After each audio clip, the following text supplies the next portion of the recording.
What is going on, everyone, and welcome back to episode 4 of our Woosa season. So, yeah, this is more of an update, and yesterday we basically hit level 60, and I wanted to go through a little bit of an overview of how my season has gone. So, 1 to 50, you guys can watch it. We did that on episode 1, so actually 1 to 51 was episode 1. And then after 51, where did I go? I basically went to Soldier's Grave from 51 to like 56 because it's pretty quick, and get some skill points along the way. Plus I was in the area, I didn't feel like going to Polly's. Then 57 all the way to 60, we grinded at Polly's, and I understand that it's kind of out of the way, so I think this is the best spot for generally new players because it gives a lot of skill points. So recently they actually changed it to the point where if you get around 1200 skill points, that means you have enough for everything. And especially when Awakening comes out in the future, which I believe is going to be like 2 to 5 weeks historically, is usually when Awakening comes out afterwards. So yeah, up until 60, we were at Polly's, and we're not done with the season yet. We still have stuff to do. But I wanted to give you an update of where I'm at in terms of gear and the season pass and whatnot. So yesterday, we finished the entire season pass. Everything is all done. And to give you an honest opinion, this year around, the season pass was obviously easier because you don't have to get level 61, which even then, 61 isn't that hard to get. But yeah, they made it easier. So 60 is the new completion for the pass.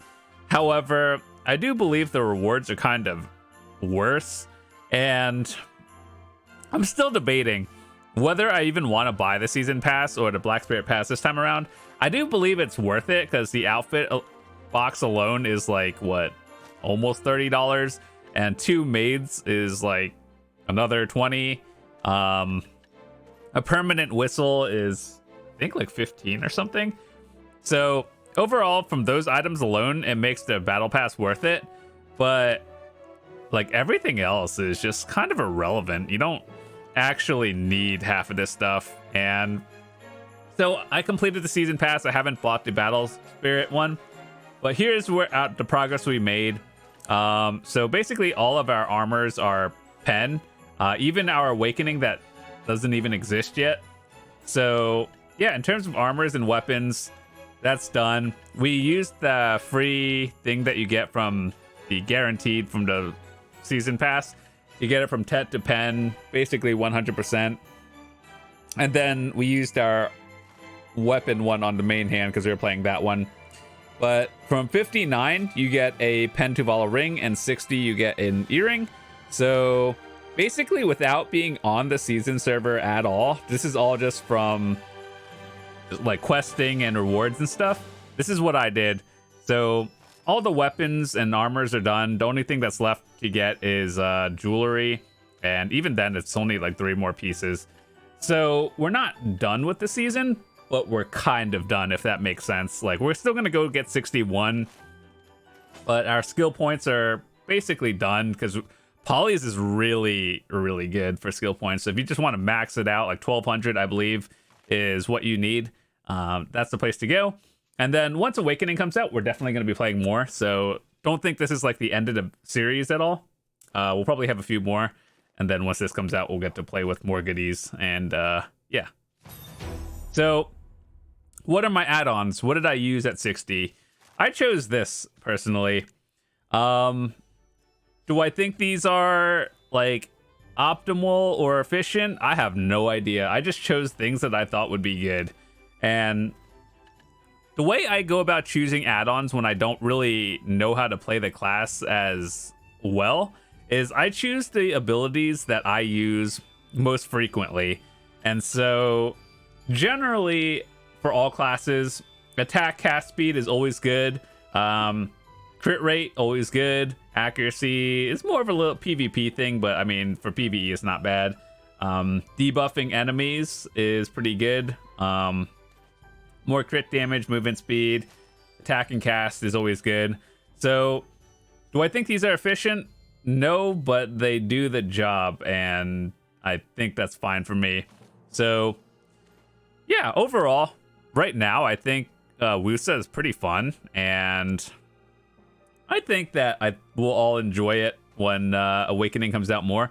And I really enjoyed this class because it's super flashy, and it has a lot of things that other classes have as well. So yeah, I'm pretty excited to be seeing what the Awakening feels like when that comes out. Our weapon is already done as well. So yeah, what are our goals for continuing the season? So obviously I have to go get 61, and I'll either grind for it or I'll probably do some questing to get that to 61 as well. I think I'll do some questing, and that's like an hour, basically doing the same thing as Polly's anyway, so whichever one feels the same. So yeah, that's a progress update for the Woosa. Did you guys get the Black Spirit Pass this time around? Because the rewards like really just don't seem that good this time. Because at the end, you guys know last time they would give you that thing that gives you like 15 Fugar things that you could turn in for like some box that you get daily. And nowadays it's just Cronstones, which like for $30, I don't know about that one, boys. Like technically, yes, it is worth it, but do you value $30 for all this? I'm still on the fence about it. There's a good chance I might, but it's like, do I need it? Nah. The horse whistle for permanent, the outfit box, and the maids that you get are really do make up for it. But whoever decided they want to give beginner Blackstones, just like, do you play this game, bro? Because, okay, so as you guys know, beginner Blackstones is the stuff they give you at the start of the season to enhance your Naru gear, right? Okay, so when I got all my Naru gear to pen, I had about 2,000 beginner Blackstones, both weapon and armor stones, left over. And you guys can watch. On episode 1, I literally got all of them to pen, clicking them on 0 stacks. I didn't use any fail stacks for Naru to get it to pen, and I just kept clicking it and it went up. So the fact that they think all the players are dumb and they have to give bonus ones, you literally don't need any fail stacks. If you fail, just keep clicking it until it goes to pen. And yeah, that's it. So it's a little concerning to me because they think players need extra ones, and I ended up with almost 2,000 of each of them. I didn't even buy the Black Spirit Pass, as you guys can see. Elian's Tears, rewarding people for dying. I don't know about that one, boys. Everything else is like a sealed compass box. You get 3 of them for 2 hours. Dude, that has got to be one of the dumbest rewards, because as a new player, guess what you're not going to be doing? Being in the ocean. Guess what a new player with Naru gear is also not going to be doing? Being in the desert. So whoever decided to come up with this one, I don't think you play this game. I'm going to be honest. Book of trainings, like, this is not bad, but realistically, if you're still in the stage when you need Naru gear, you shouldn't be on a dummy. You should be questing, or literally just watch episode 1 and I'll teach you how to get to level 51 real quick. Episode 2, we got to 56 at Soldier's Grave. And then after that, you're at Polly still 60. Oh yeah, so we still have to do this one as well. I literally don't even know what this one does. I think it's to graduate season later on. But yeah, so my conclusion of this overall, the Battle Pass rewards, not really that good. Is it still like value if you plan on spending money? Yeah, absolutely. But I feel like it could be better. Like 3 artisan memories for reaching level 60. Oh boy, that sure is good. Also, one thing I would say, I like the idea of Cronstones, but I don't like encouraging using Tron stones on Tuvala gear. So episode 2 and 3 of my season, you guys can literally watch me enhance my gear. And to go over a quick summary, for Tuvala, from Pride to Duo, I use a 10 stack. You could probably get away with a 5 stack. From Duo to Tri, I use a 20 stack. And Tri to Tet, you can use between 30 to 40 and go from there. And Tet to Pen, armor, and weapons, you use 50 and up. So when it comes to accessories, I start with a 5 stack from base to Pri, 10 stack from Pri to Duo. Duo to Tri, I'll use a 20. Tri to Tet, I'll use like either high 20 to low 30. And from Tet to Pen, you could use a 40. So that was just a very small conclusion of how I went about enhancing gear. I mean, I'm not even done with this, but like, if that's what I'll do to get it, and that's how I've done it on previous seasons. But overall, I think Woosa in general is... Wait, hold up. Why? Does that say door?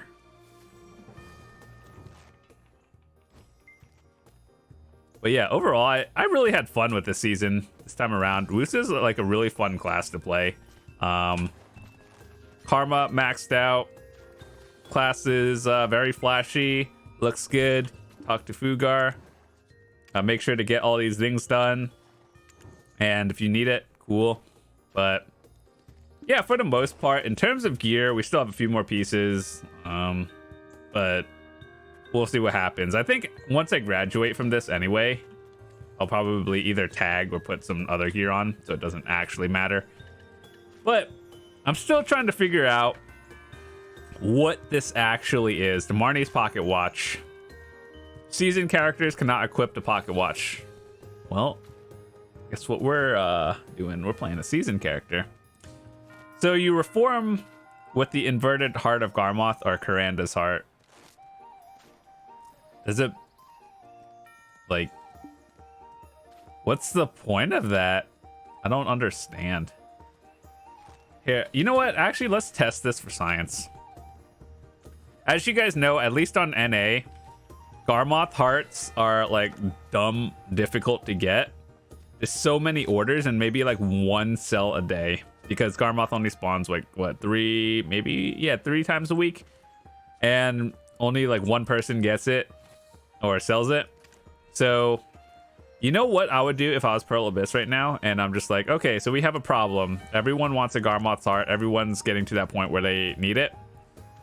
You just raise the price like you would do at Vel. I think 20 to 30 billion for a Garmoth's heart is acceptable, because even after doing the math, if you know what Garmoth's heart does, it adds 2 crystal slots to your awakening weapon, or it allows you to get extra stats on your sub weapons. It tells you right here. I honestly believe that 2 crystal slots is worth a lot more than people actually think it does. So crit damage 3% plus 2 crystal slots, that's huge. I value that maybe like closer to like 50 billion, especially for endgame players. And if you're putting it on a sub weapon, special attack evasion rate plus 10%, that is worth a lot, especially if you are a PvPer. And the HP and stamina, that's just nice, but you're really doing it for the special attack evasion. So if I were to do anything, I would raise the price of the Garmoth's heart to maybe like mid 20, 30 billion. But yeah, that's what I would do. And yeah, let's actually figure out what this does. I don't have any Garmoth's hearts left over, but I do have a lot of Heart of Karandas because, I don't know, it just kind of keeps giving it to me. A weird problem to have. Yeah, I know. Let's figure this out.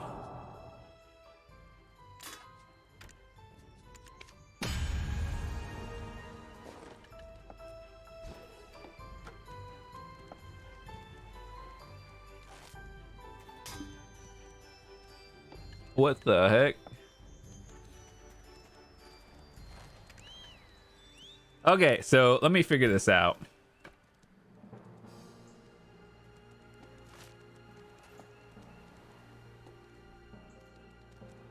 Like, I'm trying to figure out what this does. Like, obviously you put a Corandus art in it. We did it for science. But where does it go? I know I can't use it on season. But I don't really understand. Am I supposed to combine this with something? Either way, I don't know. If we did it for science, I think it turns red if you use Garmot's heart, which is a little bit concerning because if you got a Garmot's heart from season and you just like YOLO clicked it for this and you can't even use it, I'd just be like, oh, that's kind of sus. But I'm pretty sure you could remove this if you get the thing from Duvinkroon, the mirror. So I don't think you lost it, but yeah, we did it for science. I'm just kind of curious how you go about using it later on, but we'll figure it out after the season ends or when we do that. And yeah, that's cool. So for the most part, we're pretty much done. I think we'll have a few more videos of when Awakening comes out, and then when I do some questing, maybe we'll do a video of how I got to 61. And basically, the way you do it is you get the Shuriken tomb thingy, and you start like around here-ish, somewhere around here, and then you keep going down this path doing the questing until you get to like Grana. So you just keep going down the path and then just do questing till 61. So that's about how I do it. It's not my first time. I've done it multiple times before. And yeah, that's a progress update for season episode 4. Hope you enjoyed it. Thanks so much for watching, and I will see you guys tomorrow. Oh yeah, before I go, I wanted to say, if you haven't checked out my past few videos, we did some grind spot ones for everyone. So I think that's good whether you're a new player or not. And you can get an idea of where to go about grinding. One with Agris as well. And yeah, we're also doing a Woosa costume giveaway, and just watch the video from that one and they'll tell you what to do, how to go about finding all the instructions. And yeah, we'll be doing that before Christmas. So once again, have a fantastic day. If you're new to the channel, hopefully I will see you again. Hit that subscribe button and have a fantastic day. I'll see you later.